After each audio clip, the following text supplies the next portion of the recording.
Ya, ke cloud ya, jangan ke komputer ya, cloud.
Selamat datang di Fakultas Ekonomi Universitas Negeri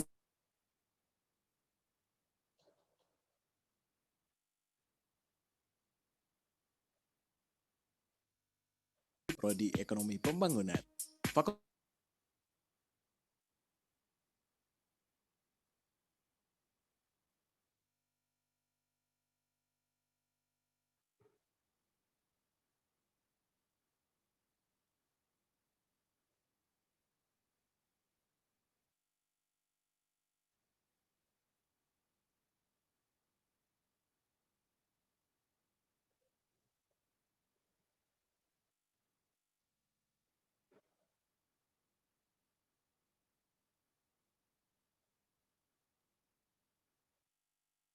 ini memiliki 7 jurusan, diantaranya 4 program strata 1 dan 3 program diploma 3.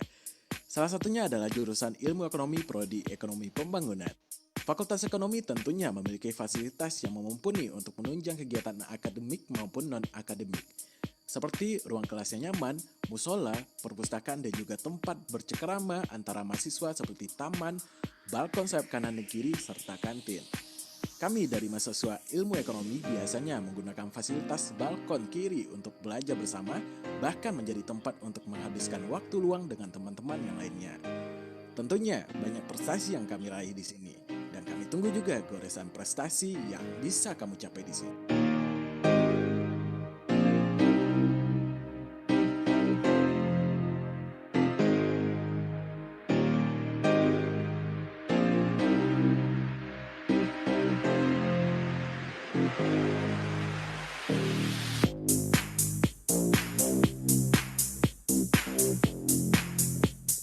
Assalamualaikum warahmatullahi wabarakatuh.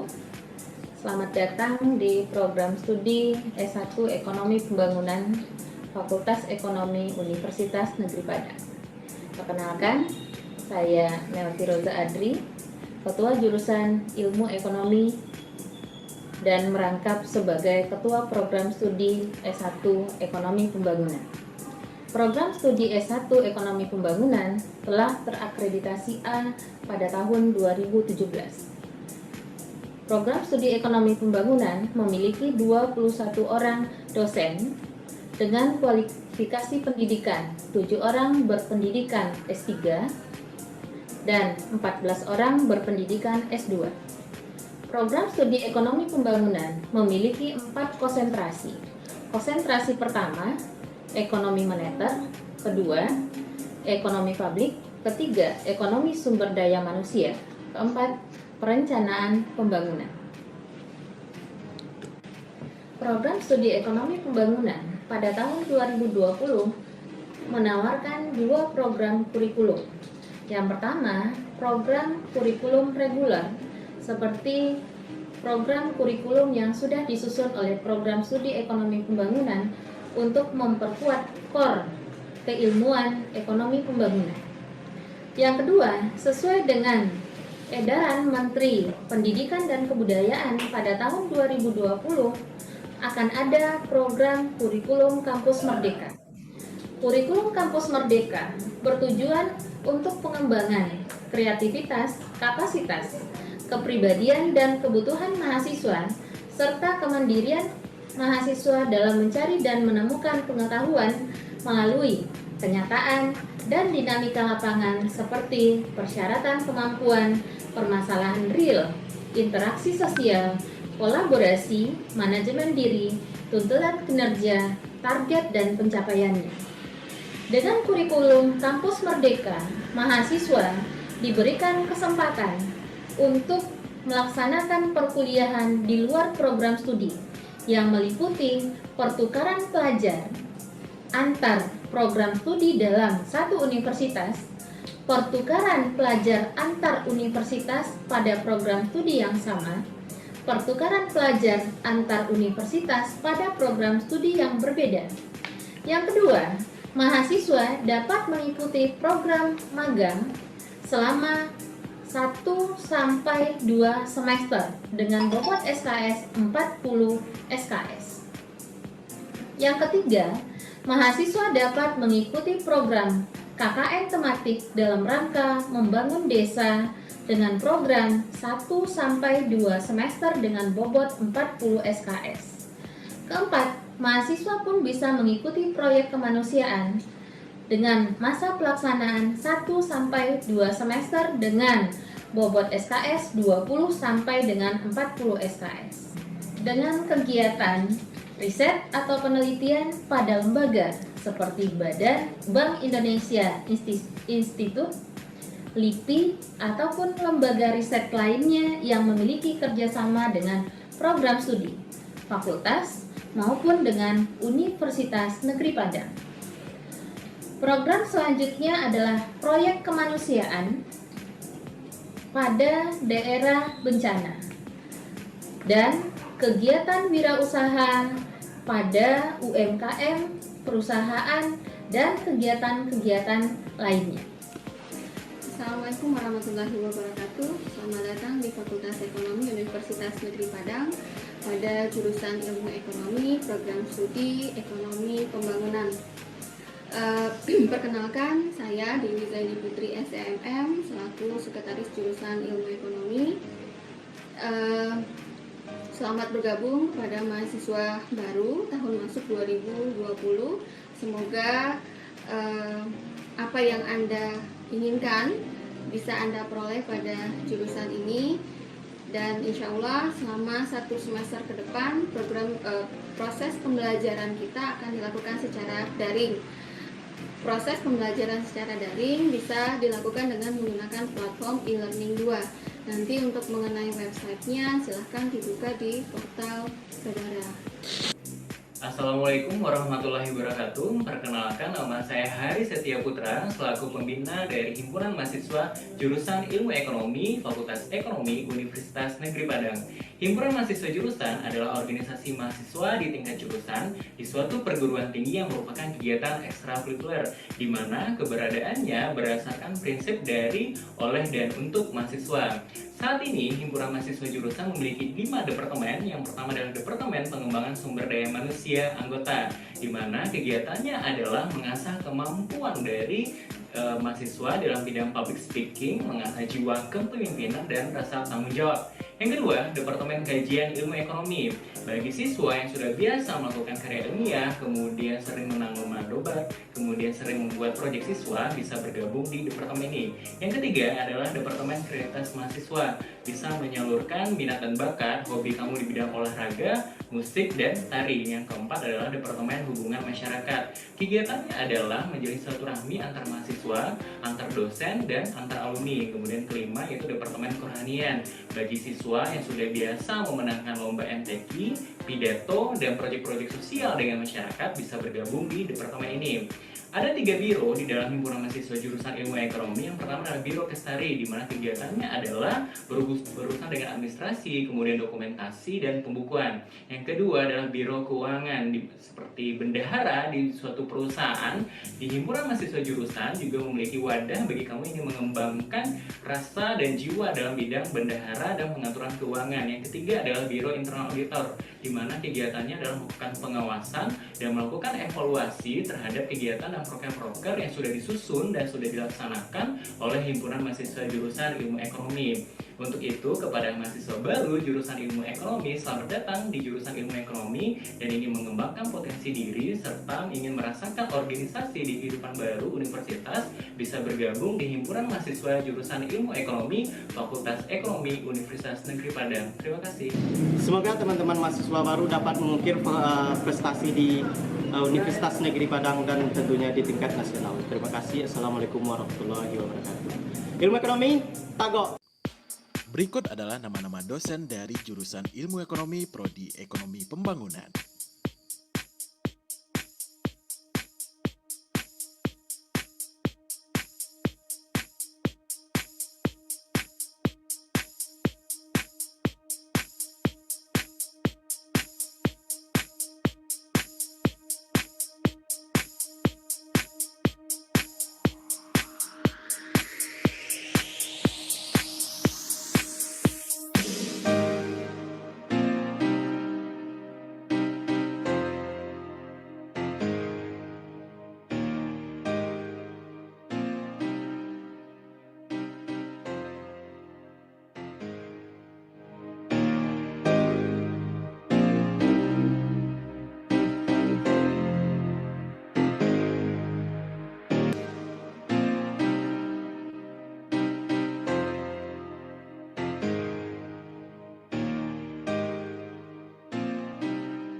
Assalamualaikum warahmatullahi wabarakatuh. Alhamdulillah, alhamdulillahirabbil alamin, wassalatu wassalamu ala asrofil anbiya'i wal mursalin, sayyidina Muhammadin wa ala alihi wa sahbihi ajmain, amma ba'du. Yang terhormat Rektor dan Wakil Rektor Universitas Negeri Padang, yang terhormat Dekan dan Wakil Dekan Fakultas Ekonomi Universitas Negeri Padang, yang terhormat Ketua Jurusan Ilmu Ekonomi Fakultas Ekonomi Universitas Negeri Padang, yang terhormat Pembina Himpunan Mahasiswa Jurusan Ilmu Ekonomi Fakultas Ekonomi Universitas Negeri Padang, serta mahasiswa Jurusan Ilmu Ekonomi Fakultas Ekonomi Universitas Negeri Padang.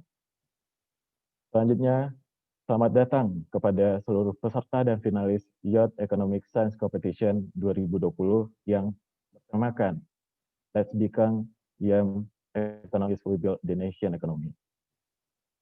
Selanjutnya, marilah kita dengarkan pembacaan ayat suci Al-Quran yang akan dibacakan oleh Muhammad Al-Fikri. Muhammad Al-Fikri merupakan mahasiswa jurusan Ilmu Ekonomi Universitas Negeri Padang yang telah mengikuti banyak perlombaan MTQ, di antaranya finalis MTQ tingkat nasional yang diselenggarakan oleh Fakultas Ekonomi Universitas Negeri Padang tahun 2020, Harapan 2 MTQ tingkat Provinsi Sumatera Barat di Solo tahun 2019, juara 1 MTQ tingkat Kabupaten Padang Pariaman, juara 1 MTQ tingkat Kota Bukit Tinggi tahun 2019, juara 1 MTQ tingkat Kabupaten Agam tahun 2019. Kepada Muhammad Al-Fikri dipersilakan. Assalamualaikum warahmatullahi wabarakatuh. Waalaikumsalam warahmatullahi wabarakatuh.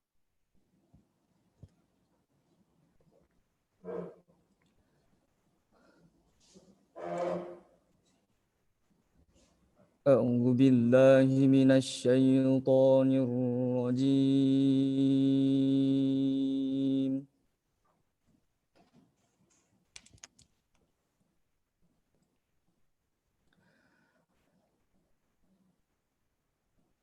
Bismillahirrahmanirrahim.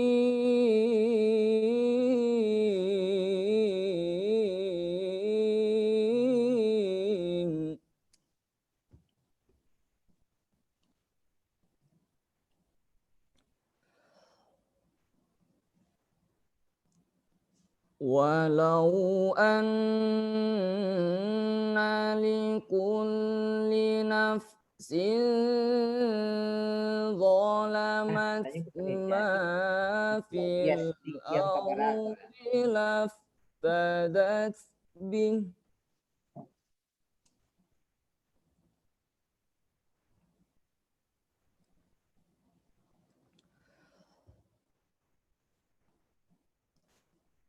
wa asarrun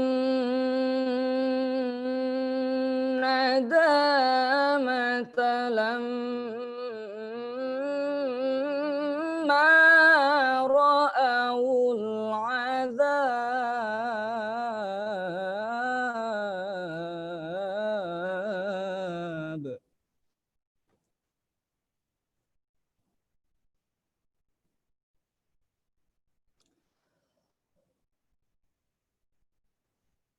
Wa qudiya bainahum bil qisti wa hum la yuzlamun.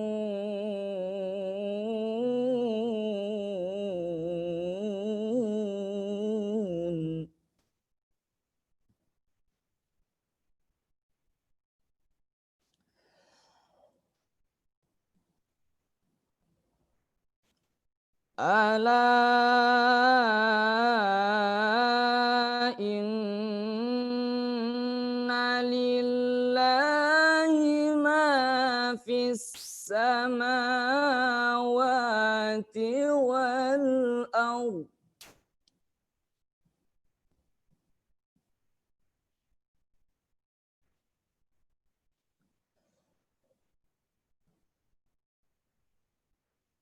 Ala inna Allahi haqqun walakinna aktsarahum la ya'lamun.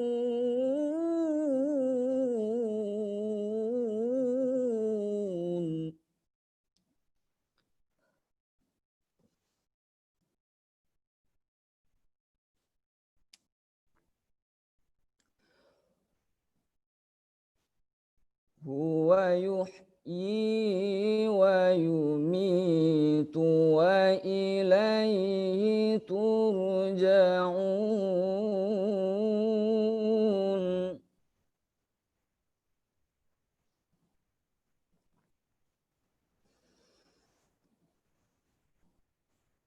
Ya ayyuhan nasu qad ja'atkum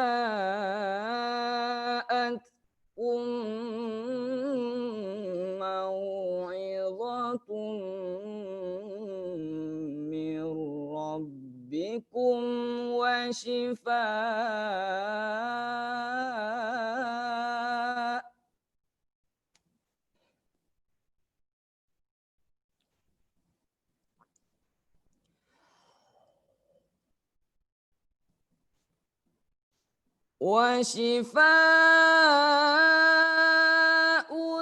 lima fis suduri wa hudan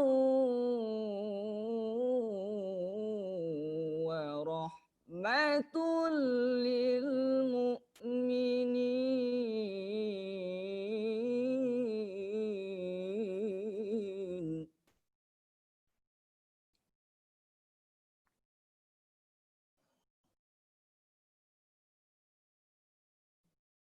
Qul bifadlillahi wa birahmatihi fabidzalika falyafrahu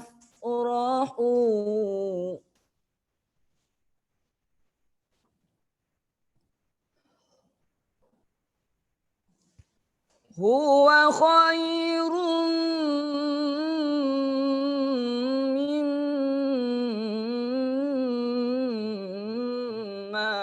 yajma'un.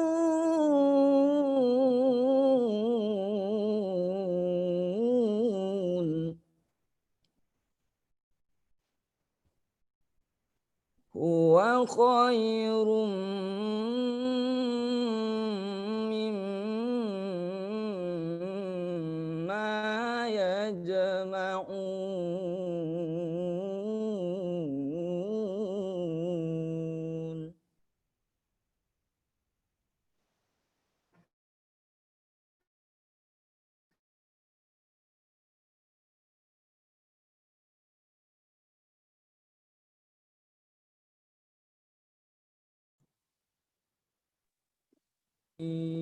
Assalamualaikum.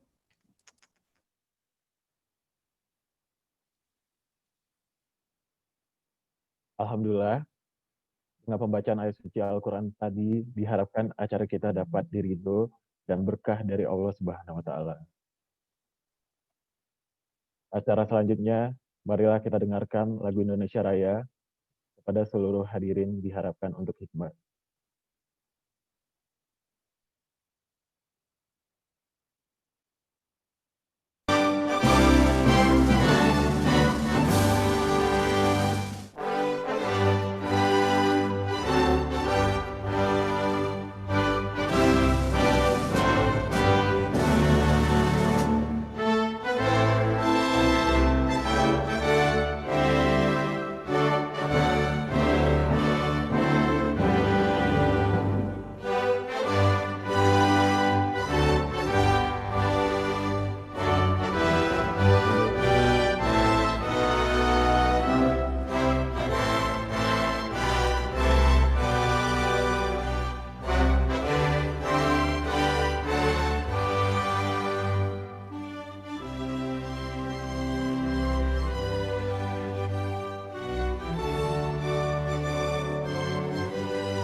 Selanjutnya, setelah kita dengarkan pelaporan Ketua Pelaksana Youth Economic Science Competition 2020 pada Fadil Salsabila, dipersilakan. Terima kasih kepada moderator. Assalamualaikum warahmatullahi wabarakatuh. Waalaikumsalam warahmatullahi wabarakatuh. Alhamdulillahirabbil alamin. Bersyukur kita kepada Allah atas berkat limpahan rahmat dan karunia beliau Allah. Kita masih diberikan kesempatan untuk melaksanakan serangkaian acara Young Economic Science Competition tahun 2020 yang sedang berlangsung pada saat sekarang ini. Salat beriringan dengan salam kita doakan buat junjungan kita, yakni Nabi besar Muhammad SAW. Semoga tercurah buat beliau rahmat dan karunia Allah Subhanahu wa taala. Karena berkat perjuangan beliaulah kita dapat merasakan kedamaian seperti yang kita rasakan pada saat sekarang ini. Baiklah, yang sama-sama kita hormati Bapak Rektor Universitas Negeri Padang, Profesor Janefri PhD, beserta jajaran dimanapun berada, yang pada kesempatan kali ini diwakili oleh Bapak Dr. Handus Hendra Syafriuddin PhD, yang sama-sama kita hormati Bapak Dekan Fakultas Ekonomi, Dr. Idris MSI, beserta Wakil Dekan 3, Bapak Dr. Henry MSI, dan juga yang kita hormati Ketua Jurusan Ilmu Ekonomi, Bu Melty Roza Adri SEME, beserta Pembina Himpunan Mahasiswa Jurusan Ilmu Ekonomi, Pak Hari Setia Putra SEMSI. Serta yang sama-sama kita hormati Ketua Umum Himpunan Mahasiswa Jurusan Ilmu Ekonomi, Bang Jemi Junaldi, yang pada kesempatan kali ini juga ikut bergabung dengan kita. Sebelumnya terima kasih saya ucapkan kepada rekan-rekan panitia semuanya, yang mana dari awal telah berjuang, bekerja keras menyusun dan merencanakan serangkaian acara hingga sampai pada pembukaan pada pagi hari ini. Semoga apa yang telah kita kerjakan, apa yang kita perjuangkan, mendapat pelajaran dan hikmah, serta dapat kita ambil pelajaran di balik perjuangan kita ini. YESC merupakan serangkaian acara rutin dari Himpunan Mahasiswa Jurusan Ilmu Ekonomi tiap tahunnya, yang mana pada tahun sebelumnya, Young Economic Science Competition ini hanya diperuntukkan untuk kategori SMA. Namun pada tahun kali ini, Young Economic Science Competition kita kategorikan untuk kategori mahasiswa. Dan pada kali ini, cakupan kita yaitu nasional. Terima kasih untuk seluruh peserta yang telah mendaftar, dan selamat kami ucapkan kepada seluruh peserta finalis yang sebentar lagi akan melaksanakan perlombaan. Semoga dapat mengikuti acara ini dengan baik. Tetap semangat dan tetap patuhi protokol kesehatan dimanapun berada. Semoga acara kita ini sukses sampai akhir. Sekian dari saya. Terima kasih. Assalamualaikum warahmatullahi wabarakatuh. Waalaikumsalam warahmatullahi wabarakatuh. Terima kasih kepada Fadil. Selanjutnya, marilah kita dengarkan kata sambutan dari Ketua Himpunan Mahasiswa Jurusan Ilmu Ekonomi Universitas Negeri Padang. Kepada Jemi Junaldi, dipersilakan. Bismillahirrahmanirrahim. Assalamualaikum warahmatullahi wabarakatuh. Rabbi shrah li sadri wa yassir li amri wahlul 'uqdatam min lisani yafqahu qawli. Allahumma shalli ala Muhammad wa ala ali Muhammad. Alhamdulillahirabbil alamin. Kita ucapkan puji dan syukur kita kehadirat Allah Subhanahu wa taala karena telah memberikan kita kesempatan untuk dapat bertemu di Zoom meeting pada pagi hari ini dalam rangka pembukaan kegiatan Youth Economic Science Competition 2020.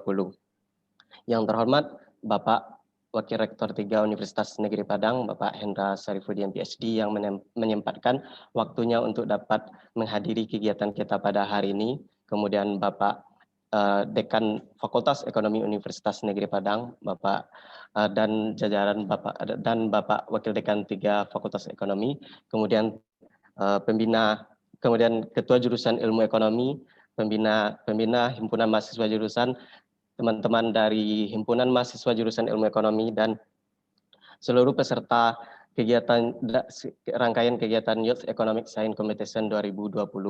Pertama, kami mengucapkan terima kasih banyak kepada panitia yang telah berupaya untuk mengangkatkan kegiatan kita pada hari ini, di mana kegiatan ini merupakan rangkaian dari beberapa event, yaitu lomba karya tulis ilmiah, debat, lomba poster dan video, serta di akhir nanti di hari Sabtu tanggal 21 November kita akan mengadakan webinar kewirausahaan. Kami mengucapkan juga terima kasih kepada media partner yang telah membantu, media partner dan sponsor yang telah membantu mensukseskan kegiatan kita pada kesempatan ini atau kegiatan YESI 2020. Kegiatan program YESI 2020 ini merupakan bagian dari Dies Natalis Universitas Negeri Padang yang ke-66 tahun, di mana ini merupakan dibantu juga dari Pak WD3 kemarin untuk menjadikan kegiatan Youth Economic Science Competition ini sebagai bagian dari rangkaian kegiatan Dies Natalis UNP yang ke-66. Kegiatan ini sendiri diikuti oleh berbagai universitas di Indonesia yang akan berkompetisi pada kesempatan kali ini sampai nanti hari Sabtu yang ditutup dengan webinar nantinya. Kemudian terima kasih kepada seluruh pihak yang telah membantu mensukseskan kegiatan kita pada kesempatan hari ini. Mungkin demikian kata sambutan dari kami, dari pengurus Himpunan Mahasiswa Jurusan Ilmu Ekonomi. Terima kasih banyak kepada segenap pimpinan universitas dan fakultas yang telah membantu menyukseskan kegiatan Youth Economic Science Competition 2020. Mungkin demikian kata sambutan dari kami. Salah dan mohon maaf atas kesalahan. Assalamualaikum warahmatullahi wabarakatuh. Waalaikumsalam warahmatullahi Wabarakatuh. Terima kasih kepada Jemi. Acara selanjutnya, marilah kita dengarkan kata sambutan dari Dekan Fakultas Ekonomi Universitas Negeri Padang, Dr. Idris MSI. Dipersilakan kepada Bapak. Bismillahirrahmanirrahim. Assalamualaikum warahmatullahi wabarakatuh. Waalaikumsalam warahmatullahi wabarakatuh.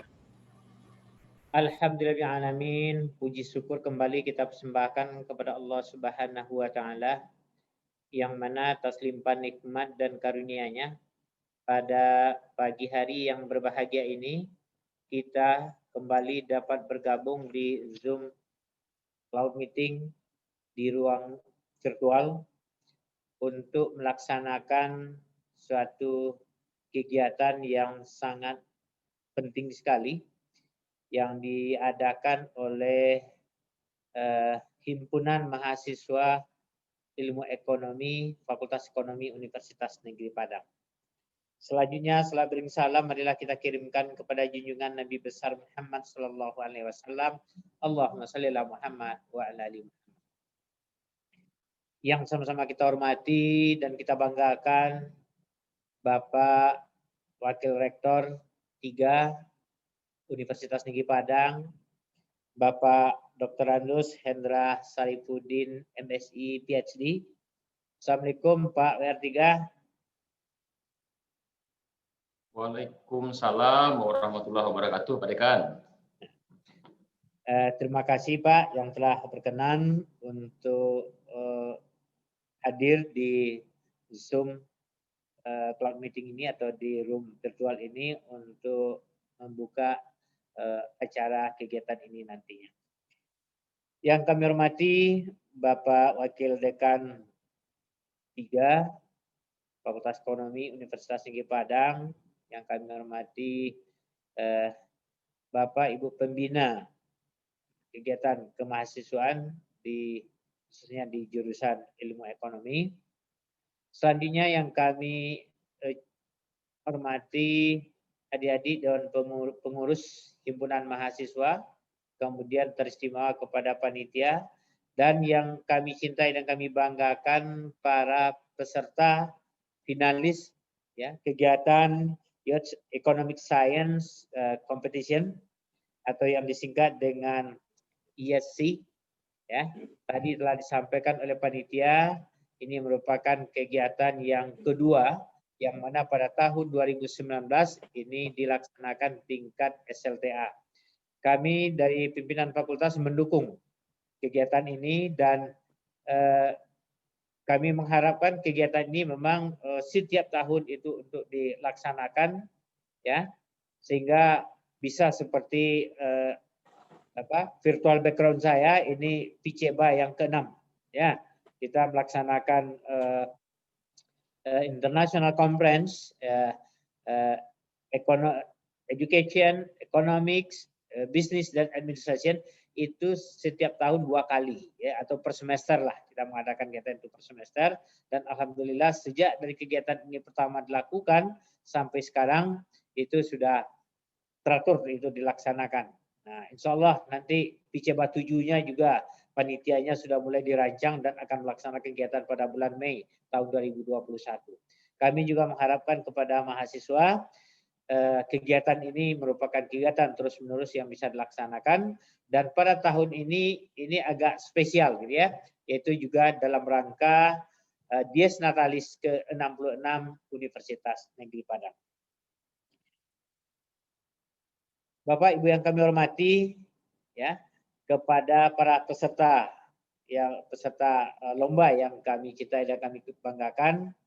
Nah, mari kita ikuti kegiatan ini dengan sebaik-baiknya, dan juga kepada para panitia kita harapkan dapat menata kegiatan ini juga dengan baik, sehingga diharapkan lomba ini memang suatu lomba yang sesuai dengan temanya, bahwa bagaimana Anda nanti bisa membangun ekonomi nasional, dia kata dengan ekonomi nasional.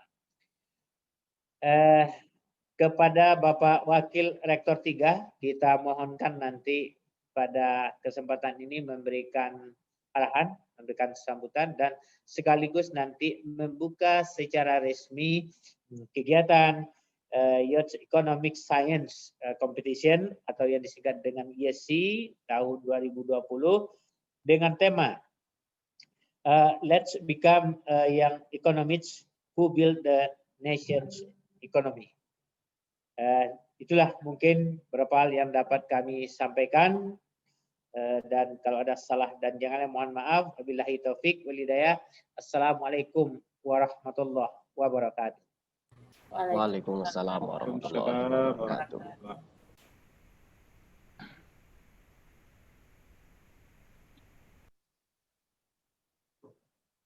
Terima kasih kepada Bapak Dekan. Selanjutnya, marilah kita dengarkan kata sambutan sekaligus pembukaan acara oleh Wakil Rektor 3 Universitas Negeri Padang kepada Bapak Hendra Sarifuddin MSI PhD. Dipersilakan. Terima kasih MC. Bismillahirrahmanirrahim. Assalamualaikum warahmatullahi wabarakatuh.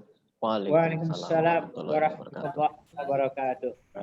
Yang sama-sama kita hormati Bapak Dekan Fakultas Ekonomi, Bapak Dr. Idris. Yang sama-sama kita hormati Bapak Wakil Dekan 1, Wakil Dekan 2, dan Wakil Dekan 3 Fakultas Ekonomi. Yang sama-sama kita hormati seluruh jajaran pimpinan jurusan program studi di Fakultas Ekonomi. Yang sama-sama kita hormati Bapak Kaba, Bapak Ibu Kasuba di Fakultas Ekonomi. Yang sama-sama kita hormati seluruh jajaran pimpinan organisasi kemahasiswaan di Fakultas Ekonomi. Yang sama-sama kita hormati seluruh kepanitiaan yang terlibat pada kegiatan Youth Economic Science Competition yang telah bersusah payah mengangkat yang menyelenggarakan acara ini. Yang sama-sama kita hormati yang berbahagia seluruh peserta Youth Economic Science Competition yang terlibat pada kegiatan di pagi hari ini. Ya, puji syukur kehadiran Allah Subhanahu wa Ta'ala, karena dengan rahmat dan karunia-Nya kita bisa berkumpul di fasilitas virtual ini. Ya, selawat dan salam kepada junjungan kita Nabi besar Muhammad Sallallahu Alaihi Wasallam, ya, karena dengan jerih payah perjuangan dan usaha beliau kita bisa berada dalam alam yang berbudaya, alam yang beretika alam yang berilmu pengetahuan ya seperti saat sekarang ini. Pertama sekali kami menyampaikan permohonan maaf Pak Rektor. Semula beliau mengagendakan untuk membuka kegiatan ini, namun di detik-detik terakhir Pak WD3 menghubungi saya bahwa Pak Rektor ada sesuatu hal yang tidak bisa beliau tinggalkan, sehingga beliau menugaskan saya untuk membuka kegiatan ini. Apresiasi yang tinggi dan terima kasih kami sampaikan kepada Fakultas Ekonomi, ya khususnya Himpunan Mahasiswa Jurusan Ekonomi, Ilmu Ekonomi yang telah menyelenggarakan kegiatan ini. Kegiatan ini merupakan rangkaian kegiatan dalam rangka Dies Natalis. Ya, semoga ya kegiatan ini berjalan dengan lancar sampai akhir dan menjadi ajang kompetisi, ajang silaturahmi bagi kita semuanya, sehingga kegiatan ini betul-betul memberi manfaat yang besar, tidak saja bagi Himpunan Mahasiswa Ilmu Ekonomi, tapi secara menyeluruh bagi UNP khususnya. Kegiatan-kegiatan lomba seperti ini secara langsung akan memberi dampak yang berarti bagi UNP karena akan tercatat ya pada SIM Katmawa yang dikelola oleh ya Dikti. Jadi setiap kegiatan yang diselenggarakan oleh ya, organisasi kemahasiswaan, oleh fakultas, oleh jurusan itu akan memberi kontribusi terhadap ya, universitas. Dan ya kita berharap ya, kegiatan ini akan menjadi alat ukur ya sejauh mana pencapaian kegiatan ya pembinaan yang dilakukan oleh organisasi kemahasiswaan di Fakultas Ekonomi ya dalam hal ya ilmu ekonomi. Ya, kami berharap ya kegiatan ini diikuti oleh banyak mahasiswa Fakultas Ekonomi. Ya, dari kegiatan ini kita bisa mengukur ya sejauh mana upaya, sejauh mana yang sudah kita lakukan ini mencapai target yang mencapai hasil. Ya, dari kegiatan ini kami juga berharap ya mahasiswa kita di Fakultas Ekonomi, himpunan mahasiswanya dan juga fakultasnya ada gempa barusan. Ya mohon tenang, ada gempa. Ya jangan panik ya.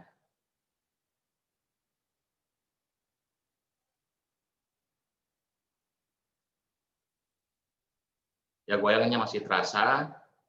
Ya bagi yang berada di Padang tentu merasakan hal yang sama yang kami rasakan saat ini.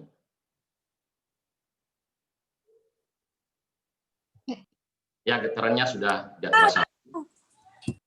Ya mudah-mudahan ya gempa ini ya tidak berdampak ya terhadap ya kondisi keadaan ya kita. Mudah-mudahan saja semuanya aman dan terkendali.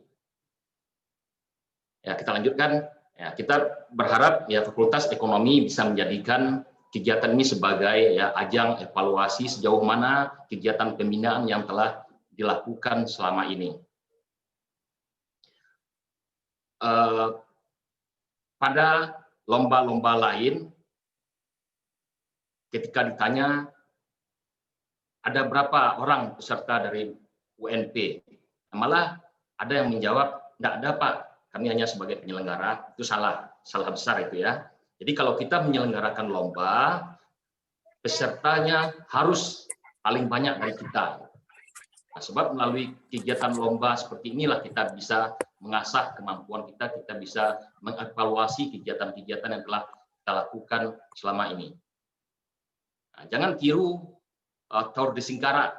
Nah, itu satu hal yang tidak bagus itu. Kita hanya mengadakan lomba untuk orang lain, sementara wakil dari Sumatera Barat sendiri tidak ada. Ya, di Fakultas Ekonomi jangan ini terjadi. Ya, kemarin pada beberapa lomba tingkat nasional yang diselenggarakan ada di kampus kita ini, dia menyelenggarakan lomba, tapi peserta dari UNP tidak ada.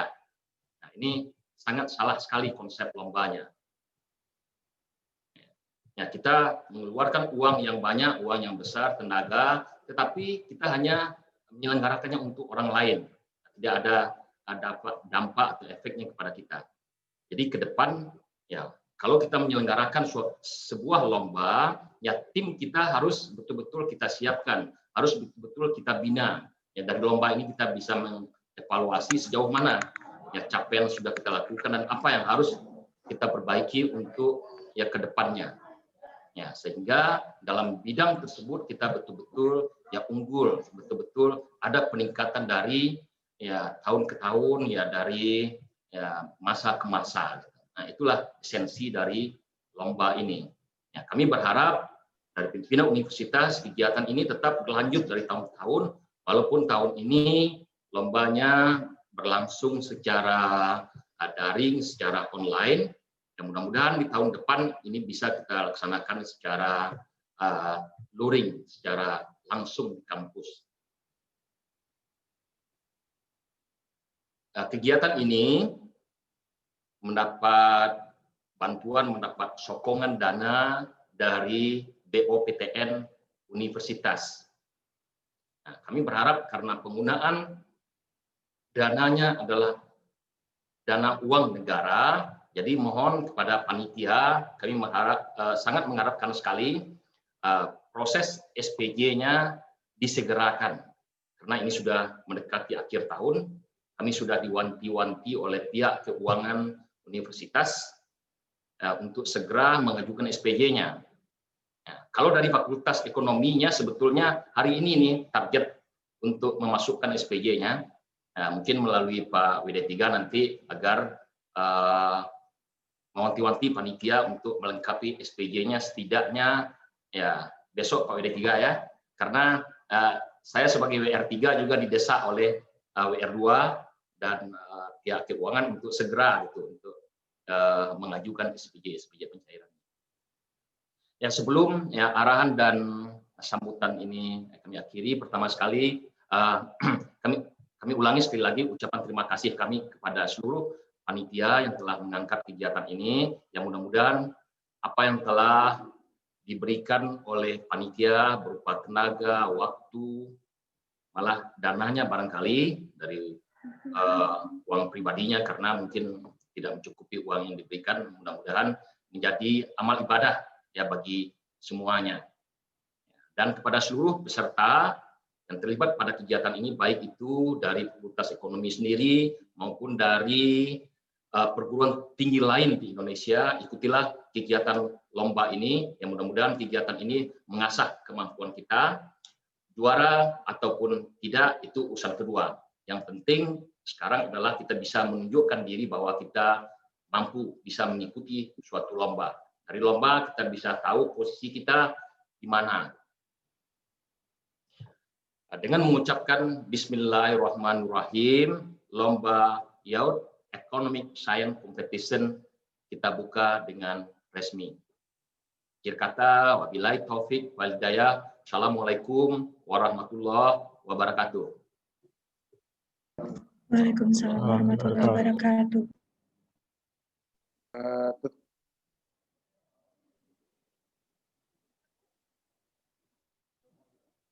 Dengan berakhirnya kata sambutan, sekaligus pembukaan acara secara resmi dari Wakil Rektor 3 Universitas Negeri Padang, maka YAUD Economic Science Competition 2020 resmi dibuka. Dan selanjutnya untuk acara kita agar berjalan dengan lancar, marilah kita panjatkan doa kepada Allah Subhanahu wa Ta'ala yang akan dipimpin oleh Ibrahim. Pada Ibrahim dipersilakan. Assalamualaikum warahmatullahi wabarakatuh. Warahmatullahi wabarakatuh. Alhamdulillahi Rabbil Alamin. Wassalatu wassalamu ala asrafil anbiya wal mursalin wa ala alihi wa sahbihi ajma'in.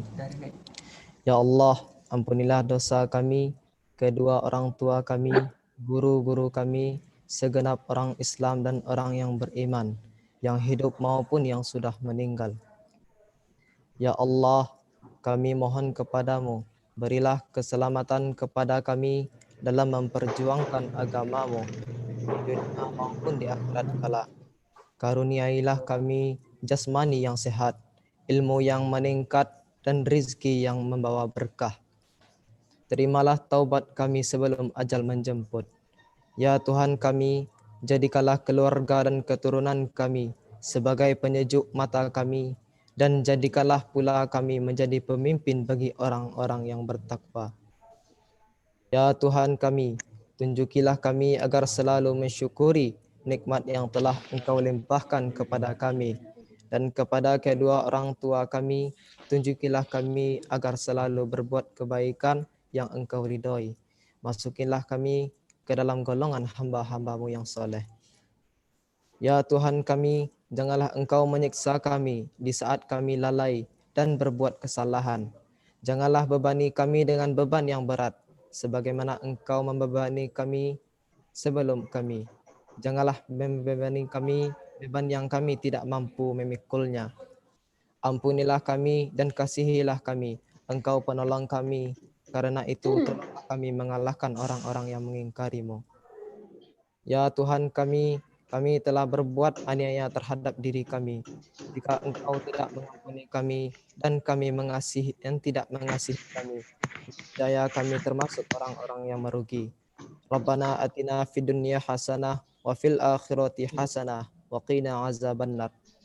Subhana rabbika rabbil izzati amma yasifun wa salamun alal mursalin walhamdulillahi rabbil alamin. Amin. Assalamualaikum warahmatullahi wabarakatuh. Waalaikumsalam warahmatullahi wabarakatuh.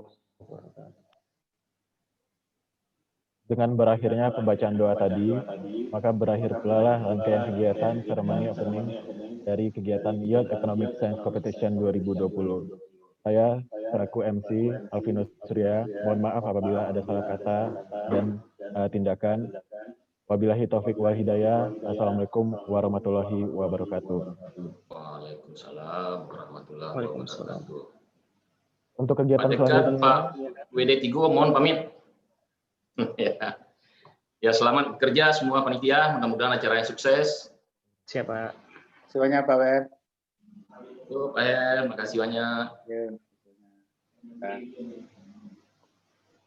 acara selanjutnya teman-teman yang mengikuti lomba ajang LKTI diharapkan untuk standby nanti di jam 1 karena kegiatan kita akan dimulai dari jam 1:30. Jadi agar kegiatannya lancar dan ada beberapa hal yang akan kami terangkan nanti, jadi diharapkan peserta untuk masuk ke Zoom jam 1:30. Di jam 1-nya, mohon maaf.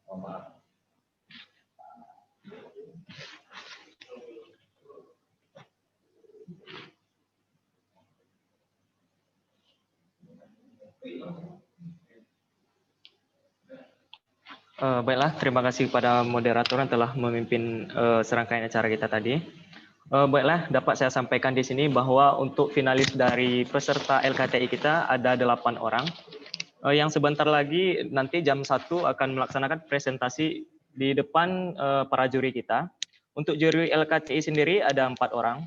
Dapat saya sebutkan yang pertama yaitu Bu Yeniwati SEME, yang kedua Bapak Doni Satria SEMSE, yang ketiga Bapak Muhammad Irfan SEMSI, yang keempat Bu Urmatul Usk Akbar SEME.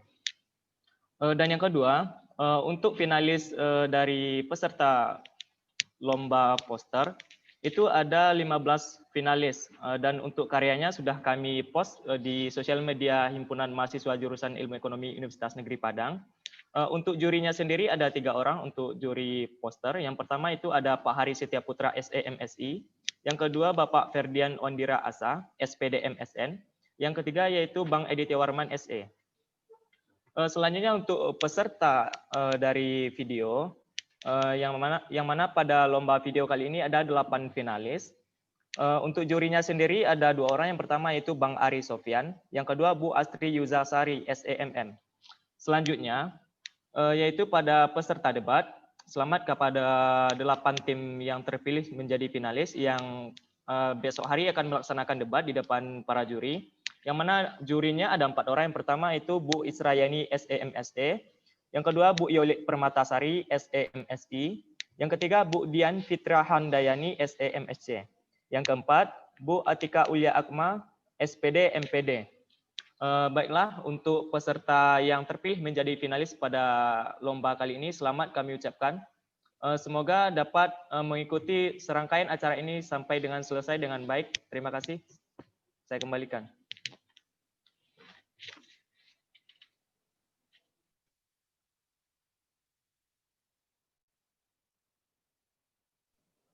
Baiklah, terima kasih kepada Fadil. Nanti untuk seluruh finalis kegiatan LKTI, kita bertemu lagi di jam 1 siang. Dan untuk di sekarang, mempersiapkan diri dulu untuk bagi finalis LKTI. Dan sebelumnya sudah bisa diakhiri.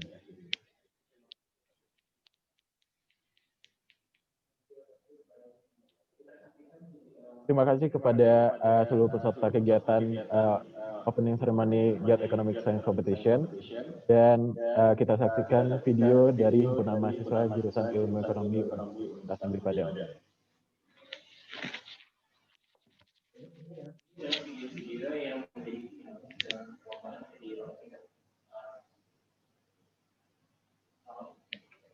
Ini adalah video-video dari perlombaan yang diikuti dari cabang lomba video kreatif. Jadi selamat menyaksikan.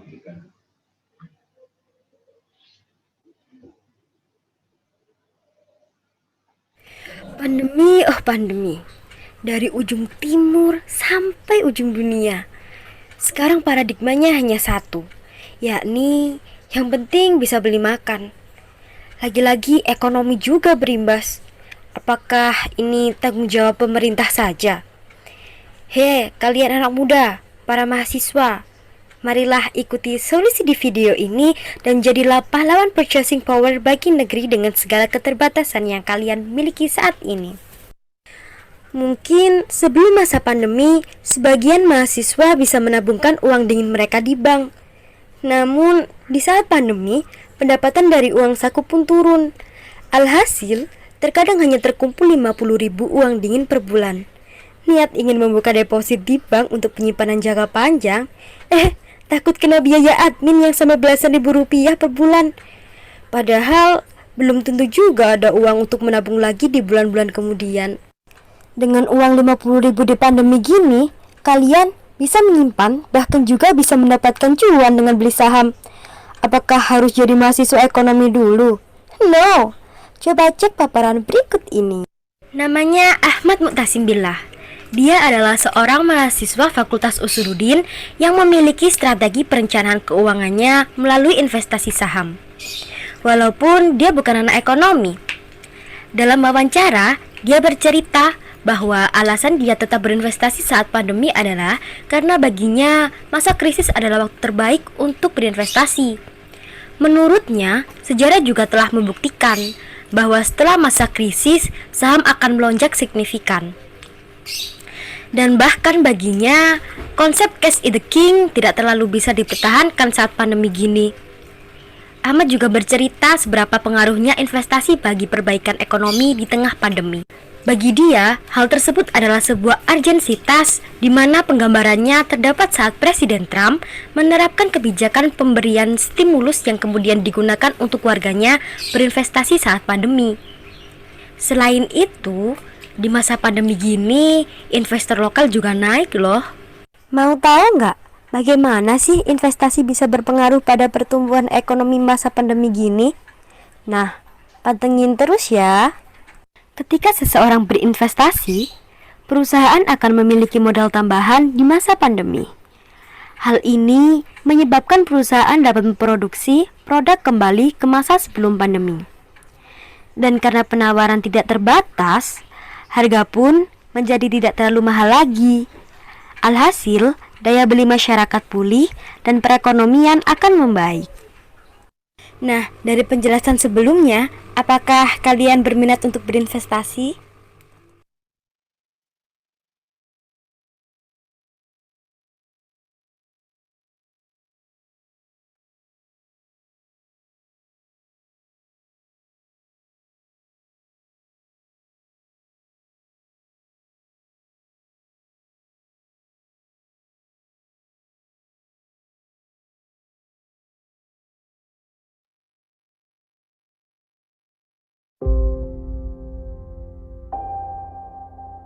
Tahun 2020 merupakan tahun krisis dan mengkhawatirkan yang dialami oleh seluruh negara di dunia akibat pandemi virus COVID-19.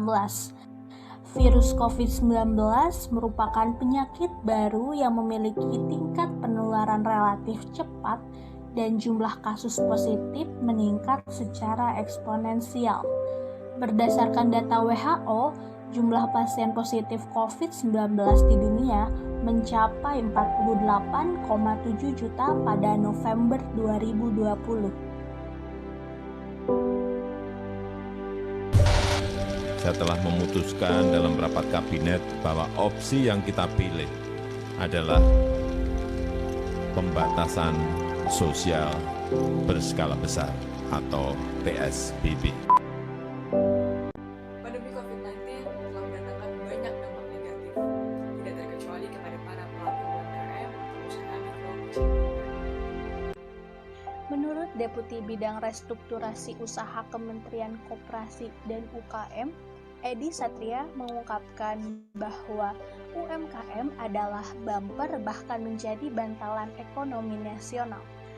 Berdasarkan Badan Pusat Statistika, pada tahun 2018, jumlah UMKM di Indonesia mencapai 64,2 juta unit usaha dan menyerap 97% dari total tenaga kerja dan 99% dari total lapangan kerja. UMKM pun memiliki kontribusi sebesar 60,3% dari total PDB Indonesia.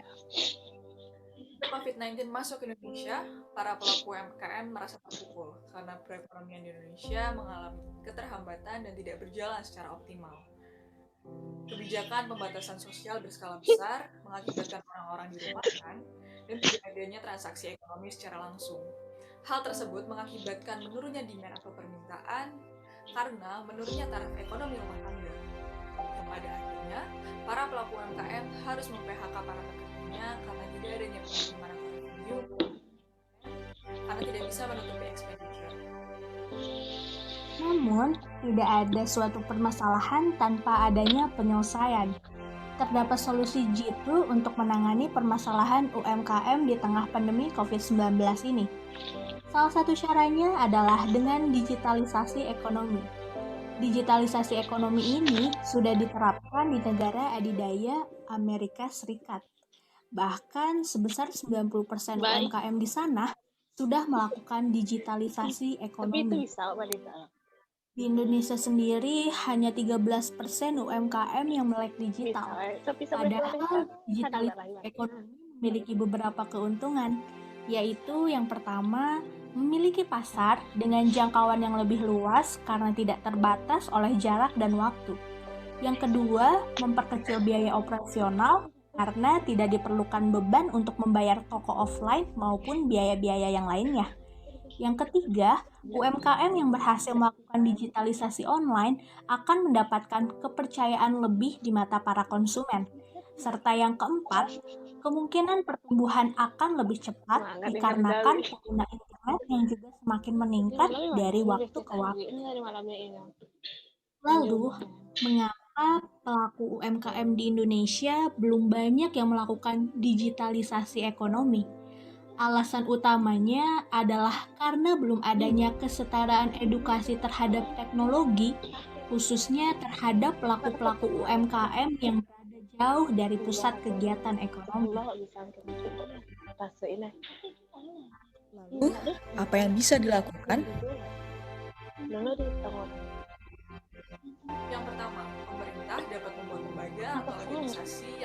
Ada para pelaku UMKM sesuai dengan bidangnya masing-masing.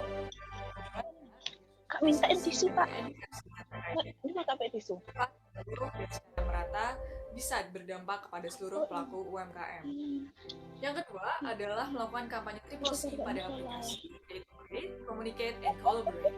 Harapannya, para pelaku UMKM dapat menemukan banyak opportunity dan berkolaborasi dengan pelaku UMKM lainnya, sehingga dapat memperbesar peluang untuk sukses. Dan yang ketiga, supportive ecosystem. Supportive ecosystem di antara pelaku UMKM dapat mencapai 10 juta UMKM. Harapannya, para pelaku UMKM bisa membangun ekonomi yang kuat dan bisa beradaptasi di era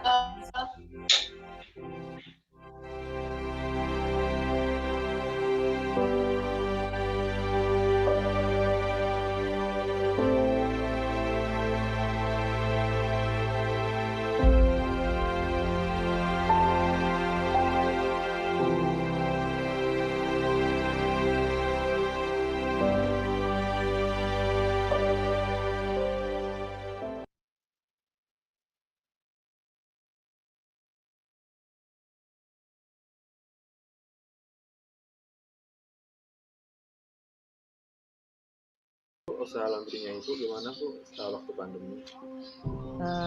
Turun drastis Mas, maksudnya benar-benar nggak ada sama sekali pemasukan, jadi ya benar-benar nggak ada lah. Baru sempat tutup itu 2 bulan, pembelinya juga nggak ada. Pokoknya nggak ada yang laundry, kalau nggak ada laundry kan nggak ada pemasukan. Bu Santi dan Bu Rani adalah 2 contoh usaha mikro kecil dan menengah atau UMKM yang tidak memperoleh uang sepeser pun akibat pandemi. Dan ini berpengaruh kepada keluarga mereka. Iya, sampai ngutang di kampung. Nggak ada pemasukan buat nyari duit, nggak ada, di kampung susah.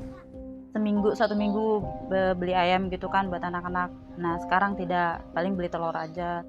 Pemerintah pun menggelontorkan dana hingga 150 triliun rupiah untuk mendorong UMKM. Tapi, kenapa pemerintah seserius ini? Pertama, karena 99% unit usaha ekonomi di Indonesia merupakan UMKM. Kedua, small businesses make up the vast majority of employment anywhere in the world, including in developed markets. Dan di Indonesia, sektor UMKM adalah tempat 97% seluruh tenaga kerja kita mencari nafkah. Jadi, ketika banyak UMKM tutup akibat pandemi, kemiskinan diproyeksikan meningkat besar-besaran. Pemerintah pun gencar mencari jalan untuk menyelamatkan usaha rakyat ini, salah satunya melalui dunia digital.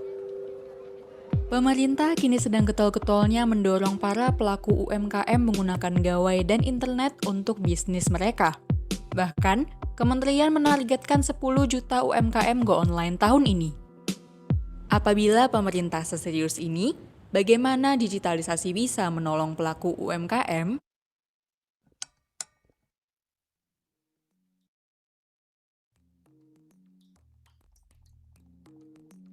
Masuk ke dalam ekosistem digital itu interaksi antara konsumen dan produsen itu langsung, tidak berjarak.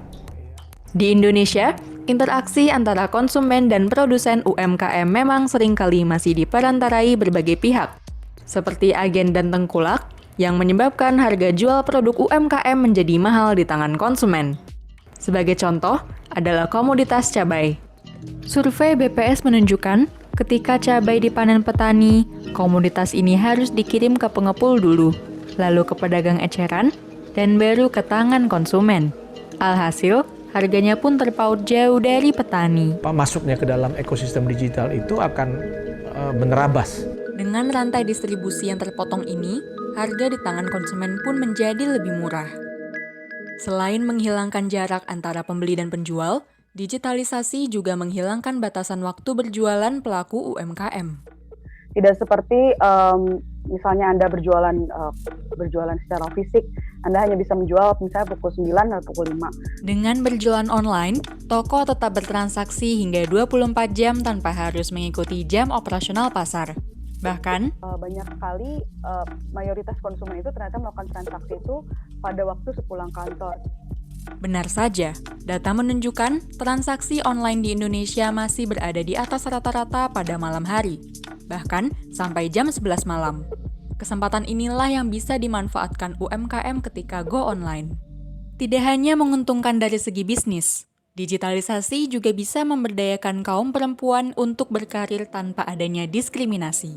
You know, technology is gender agnostic, right? Yeah. You can have a woman or a girl or whatever, who writes code or builds a website or whatever, and nobody knows it was a guy or a girl, right? Pelaku-pelaku UMKM kita itu sebagian besar adalah perempuan. Betul saja. Data Bank Indonesia menyebutkan bahwa dari 57,8 juta pelaku UMKM, 37 juta adalah perempuan, atau lebih dari 60% dari seluruh pelaku UMKM di Indonesia. Teknologi digital ini bahkan mampu membantu perempuan berwirausaha sembari mengerjakan peran gandanya sebagai seorang ibu. Yang paling sederhana saja, ya, mereka menggunakan Facebook dalam berdagang, Instagram dalam berdagang, itu bisa dilakukan di mana saja. Bisa dilakukan sembari memasak di rumah, bisa dilakukan sembari mengantar anak sekolah. Dari tadi kita telah membicarakan keuntungan UMKM dari memanfaatkan teknologi digital. Namun, kita belum memberikan bukti seorang pelaku UMKM yang sukses berkat digitalisasi. Dan gadis inilah buktinya. Cek. Ini adalah Jessica, salah satu pemilik toko sembako di Tangerang yang berhasil mengintegrasikan bisnisnya dengan e-commerce dan sosial media. Pendapatan itu naiknya bisa 2-3 kali lipat dari sebelum kita online. Cerita keberhasilan toko sembako Jessica kini sering diliput berbagai media di Indonesia. Bahkan, dirinya muncul dalam publikasi Grab sebagai bukti UMKM yang sukses berkat platform digital. Kalau mau nyampein itu ke orang-orang, mau nyampein dalam hal apa sih? Kalau mau nyampein sih, jadi menurut aku peralihan ke transformasi online itu sangat dibutuhkan banget. Apalagi sekarang hampir semuanya by gadget kan. Sekolah, kerja, semuanya pakai alat komunikasi yang dari rumah gitu. Belanja pun sekarang kayak gitu. Jadi harus benar-benar dicoba. Belajar dari kesuksesan Jessica, teknologi digital merupakan hal yang wajib diintegrasikan ke dalam bisnis-bisnis UMKM. Dengan begitu, usaha rakyat ini bisa bangkit dari pandemi COVID-19 dan menggerakkan perekonomian Indonesia di era new normal ini.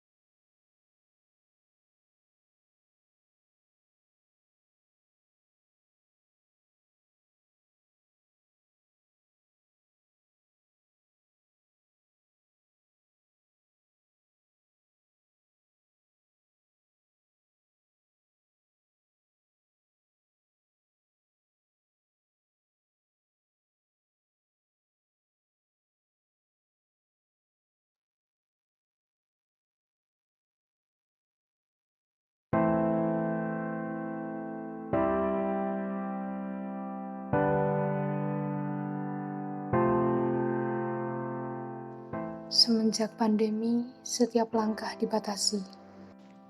Kursi kereta api yang biasanya penuh terisi, sekarang kosong dan sepi.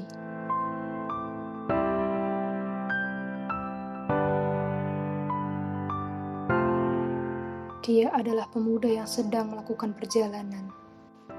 Setelah sekian lama berdiam diri di rumah, akhirnya ia bisa menikmati suasana baru.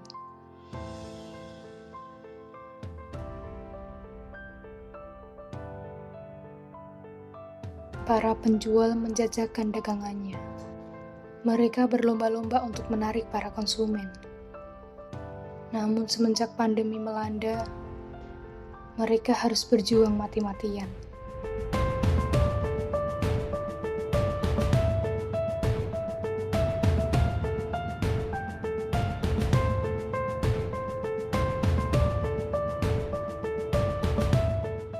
Karena virus corona ini selain memberi dampak pada kesehatan, juga mengacaukan ekonomi negeri ini. Pemuda itu melihat-lihat barang yang dijual oleh pedagang. Ia mengambil beberapa gambar dari produk yang dijajakan oleh mereka.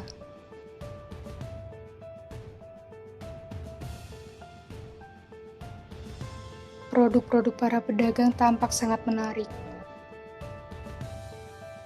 Jumlah wisatawan yang sedikit membuat omset pun turun.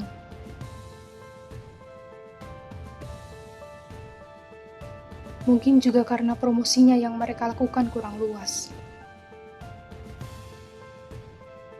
Pemuda itu ingin membantu para pedagang.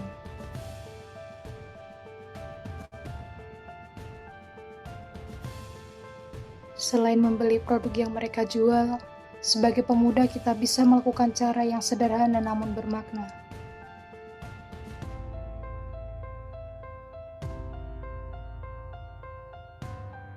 Ia pun mencoba untuk ikut mempromosikan barang-barang yang ia lihat.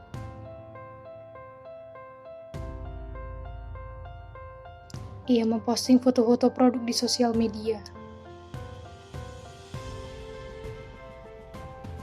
Karena ia percaya, zaman sekarang setiap orang pasti terhubung dengan sosial media.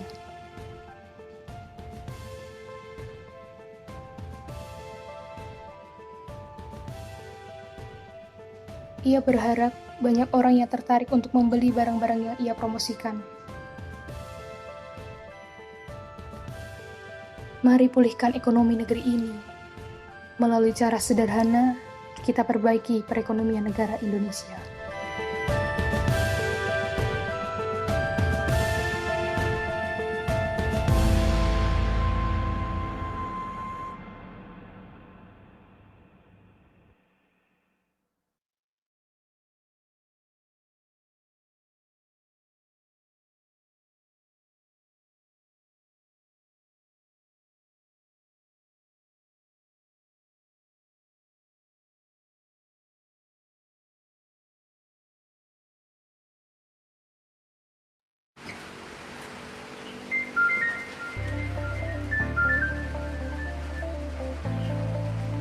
Halo, Ulan.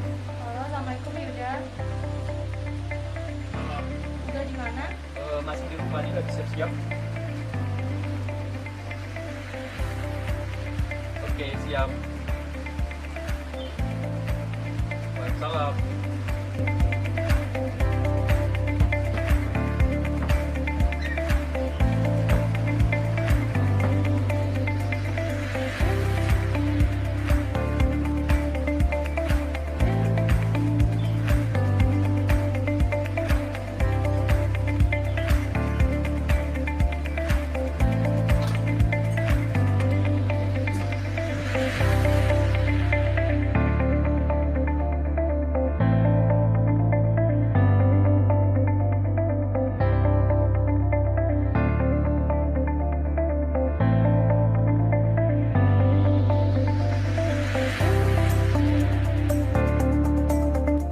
Hai semua, perkenalkan nama saya Wulan dan ini adalah kota kelahiran saya. Saat ini, saya ingin mengajak teman-teman untuk berwisata di kota Pontianak. Yang pertama, saya akan mulai dari Rumah Radang. Rumah Radang merupakan rumah panjang yang menjadi rumah adat bagi suku Dayak yang berada di Provinsi Kalimantan Barat. Ini merupakan rumah adat terbesar yang ada di Indonesia. Rumah adat raksasa tersebut telah diresmikan oleh Gubernur Kalimantan Barat pada tahun 2013 silam. Dengan demikian, kehadiran Rumah Radang ini memberi arti positif bagi pengembangan pariwisata di Pontianak dan juga Kalimantan Barat secara umum. Sekarang kita beralih ke Tugu Katulistiwa. Tugu ini menjadi salah satu ikon wisata kota Pontianak dan selalu dikunjungi masyarakat, khususnya wisatawan yang datang ke kota Pontianak.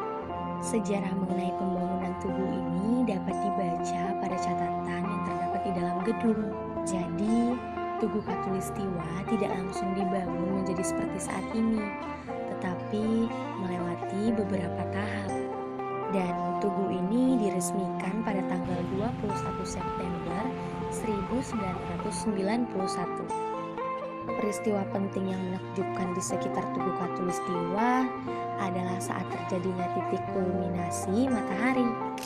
yakni fenomena alam ketika matahari terdapat berada di garis khatulistiwa. Peristiwa titik kulminasi matahari itu terjadi setahun 2 kali, yakni antara tanggal 21 sampai 23 Maret dan tanggal 21 sampai 23 September.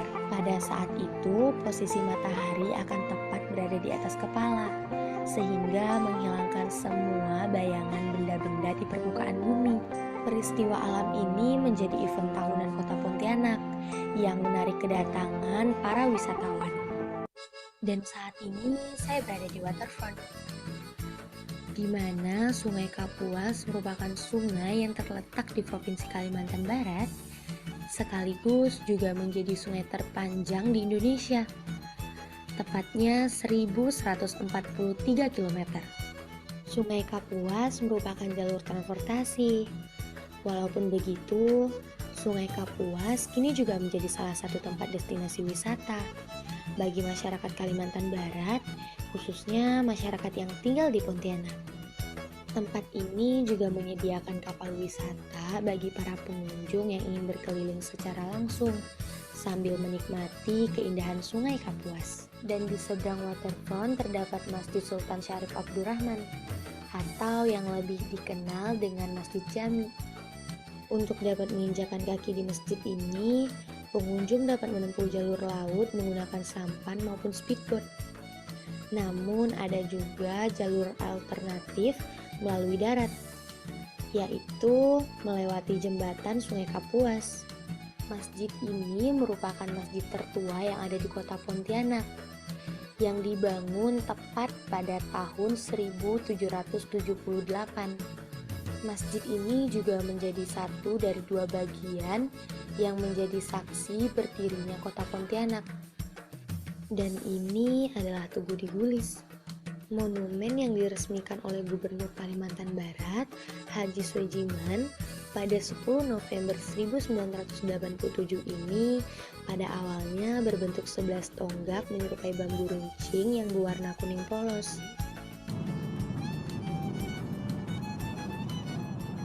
Apa ini Lan? Sibuk benar? Ini lagi lihat apa sih? Ica kan jualan. Ya. Ini banyak banget loh variannya. Kebetulan mau pesen, mau sekalian nggak? Boleh? Jualan apa tuh? Ini ada makaroni pedas, keripik usus, banyak sih. Mau apa? Aku mau basreng 1 yang pedas. Basreng pedas ya? Ya. Udah boleh deh. 1 aja. 1 aja. Oke. Emang Ica sekarang jualan ya?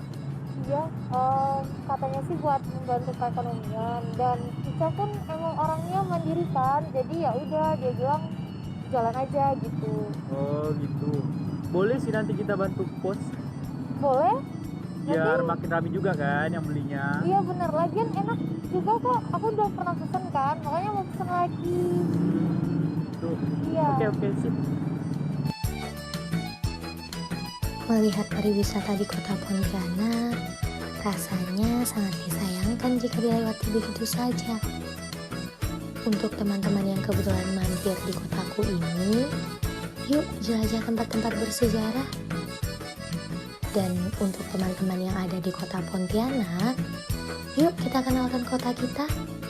Lewat sosial media, kita bisa mengenalkan tempat-tempat yang ada di kota kita tercinta ini, agar perekonomian daerah kita dapat kembali normal.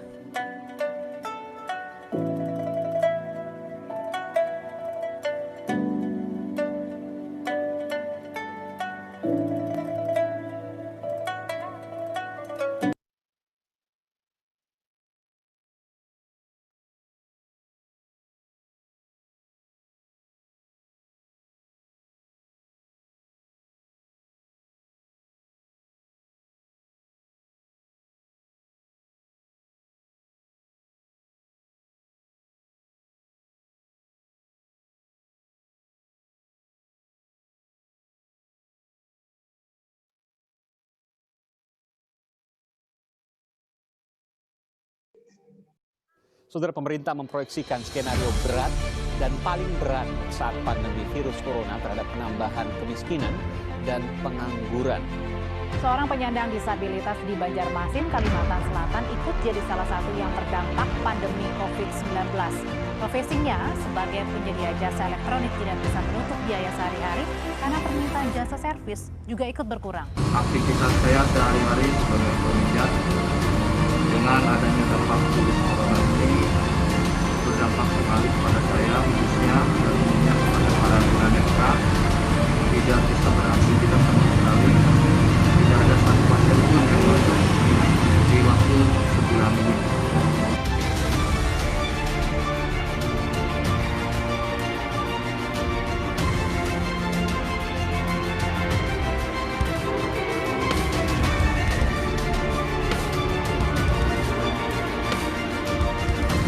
Seperti halnya sekumpulan remaja disabilitas di Tanjung Pinang, Kepulauan Riau. Mereka masih tetap berkarya memproduksi batik khas Tanjung Pinang dan tentunya membantu perekonomian keluarga yang lesu terdampak pandemi COVID-19.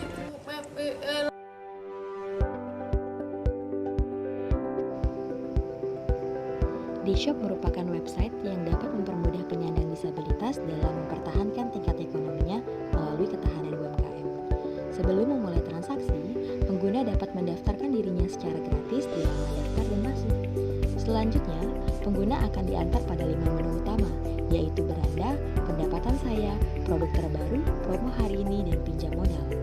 Pengguna juga dapat memilih kategori produk seperti kuliner, fashion, dan kosmetik. Ketika pengguna menggulir halaman, terdapat keunggulan di shop seperti gratis ongkir, keamanan terjamin, 24 jam pusat bantuan, dan banyak pilihan metode pembayaran. Pengguna dapat menortir produk berdasarkan produktivitas terbaru dan terlaris.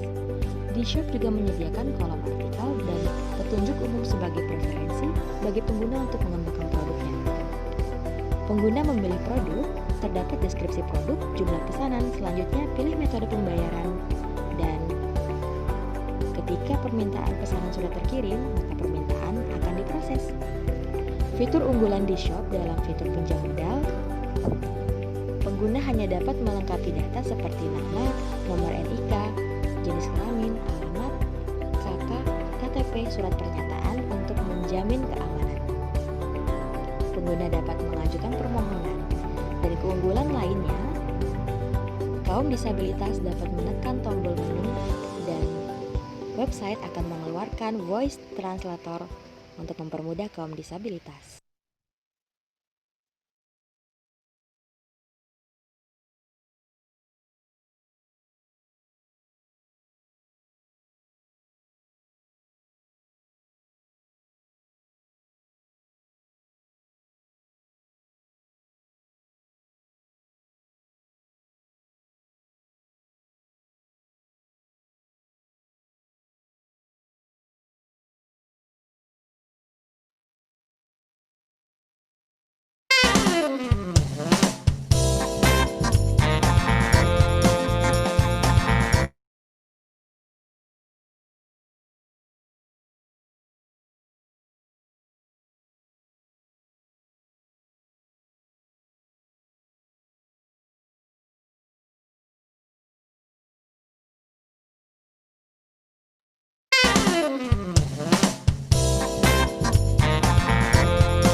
Selamat malam semuanya.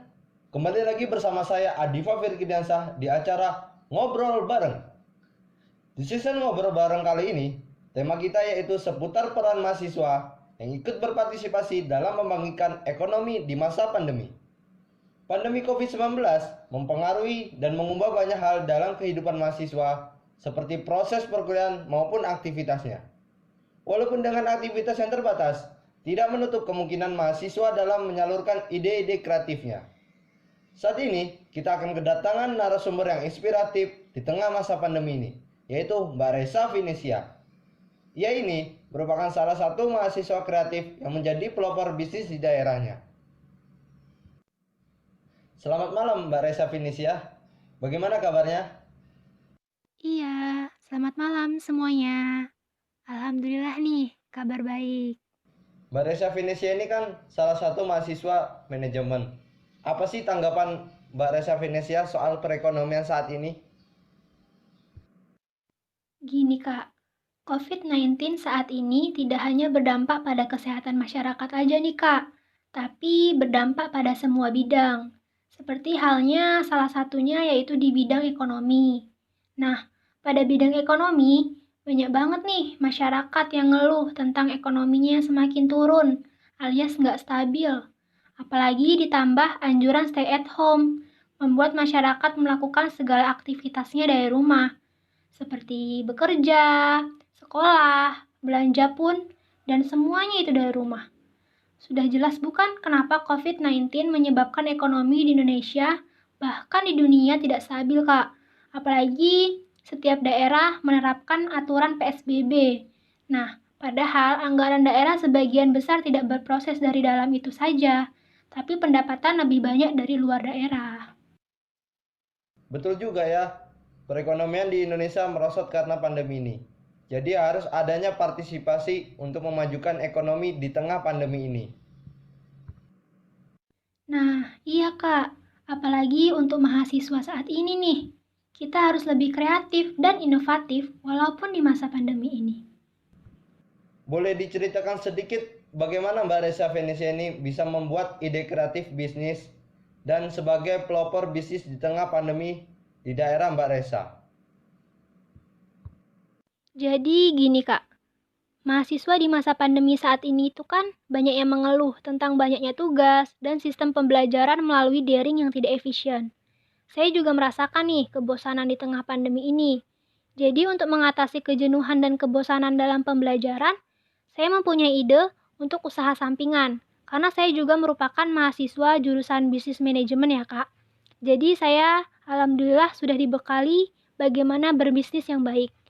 Jadi dengan adanya ilmu selama kuliah, saya memutuskan untuk mencoba menerapkan ilmu tersebut dan mencoba membuka bisnis. Karena menurut saya, COVID-19 ini bisa dimanfaatkan dengan hal yang baik, yaitu membuat para mahasiswa serentak menjadi pebisnis. Padahal bukan ahli dalam berbisnis, tidak masalah jika hal tersebut terjadi, bahkan malah bagus. Dengan begitu, akan lahir banyaknya pebisnis muda yang dapat membantu merubah tatanan perekonomian di Indonesia. Saya juga mengajak mahasiswa lainnya nih Kak di daerah saya untuk berbisnis di tengah pandemi COVID-19 ini, yaitu berbisnis dalam membuat masker kain. Mengapa Mbak Reza Finisia ini memilih bisnis masker kain? Padahal kan banyak bisnis seperti bisnis online shop ataupun menjadi reseller. Seperti yang sudah kita ketahui ya Kak, bahwa masker medis sudah menjadi barang langka di tengah pandemi COVID-19 ini. Apalagi masker sudah menjadi keperluan, bahkan barang wajib yang dimiliki semua orang selama pandemi. Nah, fenomena ini membuat masker medis menjadi barang yang cukup langka nih. Walaupun ada, tapi harganya bisa sangat mahal. Gak heran di setiap apotik dan toko-toko kesehatan, pembelian masker dibatasi untuk mencegah masyarakat memborong dan menjual kembali dengan harga tinggi. Jadi, saya berniat dan berinisiatif untuk membuat masker kain. Awalnya saya membuat masker kain ini untuk diri saya sendiri dan keluarga saya ya. Tapi saya juga alhamdulillah sudah dibekali skill menjahit. Jadi saya memanfaatkan kondisi itu untuk membuat banyak masker dan dijual dan alhamdulillah menjadi keuntungan buat saya. Wah, kreatif sekali ya Mbak Reza Finisia ini. Bukan hanya itu saja pemirsa, tapi Mbak Reza Finisia ini juga mengajak kawan-kawan mahasiswanya untuk bergabung dalam bisnisnya. Dan apa benar Mbak Reza dan kawan-kawan membagikan masker gratis kepada masyarakat di daerah Mbak Reza? Alhamdulillah ya Kak, dengan saya mengajak kawan mahasiswa saya lainnya menjadi bermanfaat untuk lingkungan daerah saya nih. Karena saya ingin mahasiswa itu terlihat aktif dan bergerak di masa pandemi ini. Tidak acuh dan bisa memanfaatkan kondisi menjadi sebuah keuntungan. Jadi kita setiap hari Jumat membagikan masker gratis untuk 100 orang. Karena masih banyak masyarakat yang belum sadar akan pandemi ini, yang masih keluar rumah tanpa masker dan belum mematuhi protokol kesehatan. Jadi kita juga memberikan sedikit arahan ya, dan membagikan masker gratis tersebut, dan di mana kita itu akan langsung terjun ke lapangan. Terima kasih untuk Mbak Resa sudah menyempatkan waktu untuk sharing-sharing dan ngobrol bareng kami di acara Ngobrol Bareng. Semoga bisnis dan kegiatan-kegiatan Mbak Resa berjalan lancar. Amin. Baik Kak, sama-sama. Oke, untuk pemirsa di TV, jangan lupa saksikan terus Ngobrol Bareng setiap hari Senin di jam 8 malam. See you tomorrow.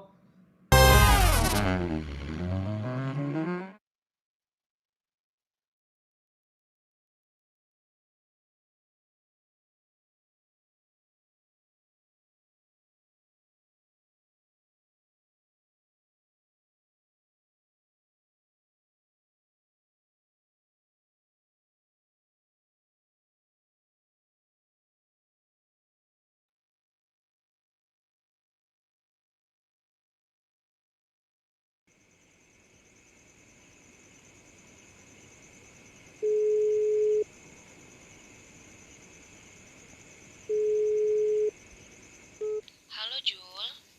Halo Bu. Kapan ya Ibu ada uang buat perbaiki laptopku? Udah hampir sebulan laptopku rusak Bu. Ditambah sekarang kuliah pada online semua. Banyak yang harus aku kerjain pakai laptop Bu. Gak enak aku minjem ke teman terus. Gimana ya nak? Yang sabar dulu ya nak. Ekonomi kita memang lagi susah sejak pandemi ini. Toko bapak juga sepi sekali akhir-akhir ini. Bahkan adikmu kemarin minta bapak jualin sepedanya buat beli HP. HP apalah itu namanya? Oh iya, HP Android. Buat sekolah online katanya. Dan itu pun HP bekas, Jul. Begitu ya Bu. Gak apa-apa deh Bu. Aku pinjam laptop teman aja dulu. Dah Ibu. Gak tega aku sebenarnya ngadu terus ke Ibu. Tapi apa boleh buat lah. Malah uang jajan udah habis pula. Gak enak aku minjem ke Dev terus. Tapi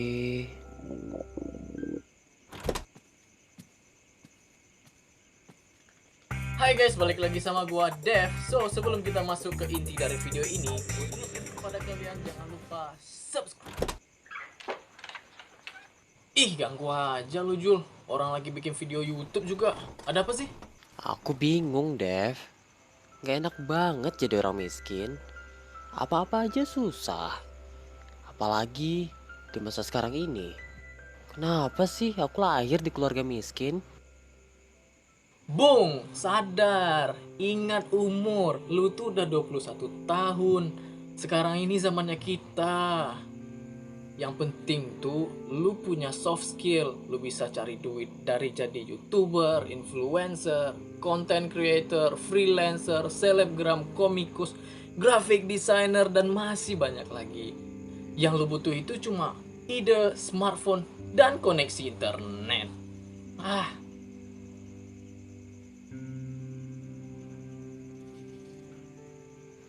Oh iya, hampir lupa. Aku kesini mau minjem laptop, Dev.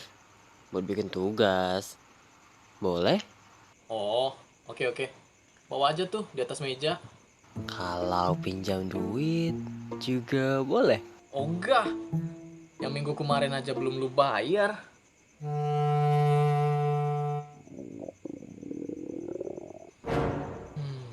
Ya udah nih. Catat ya. Gue lanjut syuting dulu.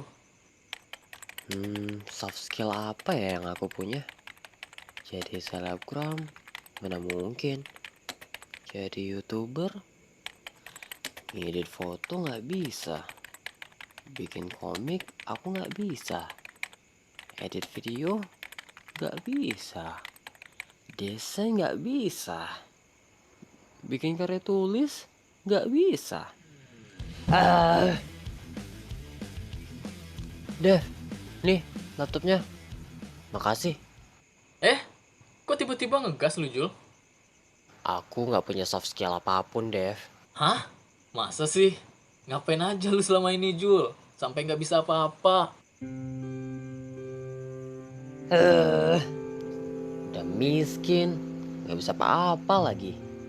Sial.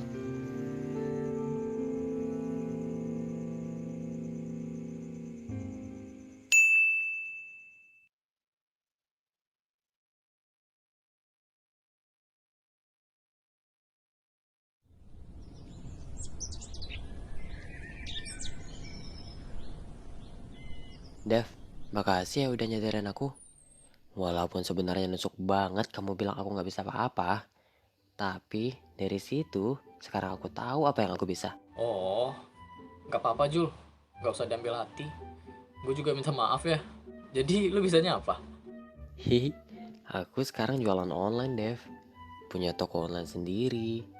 Walaupun pasokan barangnya dari toko harian kecil bapakku, hitung-hitung bisa bantu keluarga sekalian.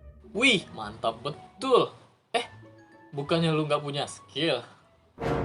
Masih nusuk ternyata ya. Itu kan dulu, Dev. Terpukul aku kamu bilang gak bisa apa-apa. Sejak malam itu, aku mulai belajar jualan online dan memulai toko onlineku sendiri. Dan adikku jadi fotografer produk-produk dagangan bapak. Walaupun cuma pakai HP bekas barunya. HP bekas baru? Gak usah dipikirin. Yang jelas aku udah bisa bayar biaya perbaikan laptopku. Dan kayaknya aku harus bikin toko kosmetik online deh.